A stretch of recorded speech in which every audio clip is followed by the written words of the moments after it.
Aujourd'hui, je me suis fait poser une excellente question. On m'a dit, Cynthia, je comprends pas. Tu m'affiches 1800 avec des poussières pour une semaine, je te demande le prix en 2 semaines, tu me rajoutes 2000$. C'est plus que la première semaine. T'as peu là. Je me pose la question, là. Je suis en train de me faire fourrer, moi, là. Puis c'est normal que tu te poses la question et je t'explique pourquoi aujourd'hui. Dans le fond, ce qui est important de savoir, c'est que lorsqu'on fait des groupes, il y a 2 promotions applicables. Il y a la promotion du grossiste, qui est ton transporteur, puis tu as la promotion de l'hôtelier qui va aller bonifier ton offre selon un ratio du nombre de personnes. Alors, moi, comme 90% des gens sont en une semaine, c'est souvent là que je vais atteindre la possibilité de vous offrir un double rabais. Soit le rabais de l'hôtelier, puis le rabais du transporteur. Par contre, en 14 jours, c'est vraiment moins populaire et je ne peux pas anticiper un rabais pour atteindre le ratio parce que si jamais je ne l'atteins pas, bien, il va falloir que je le sorte de mes poches. C'est un petit peu moins tentant.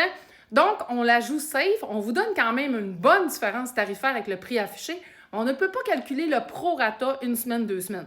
Donc, je te donne un exemple. Vite à peu près comme ça. Là. Le une semaine pourrait coûter 1885 avec les 2 promos. Le 2 semaines peut coûter 3895 avec une promo. Et en tarif du jour, ça peut être 4002, 4003, 4005. Alors, c'est ce qui explique souvent qu'on ne peut pas se baser sur je double à peu près le prix ou je divise par 2 pour sauver des sous. C'est pas vraiment le même ratio que sur le grand marché. Donc, c'est normal que tu te questionnes, mais effectivement, tu fais des économies, mais pas autant, peut-être qu'en une semaine.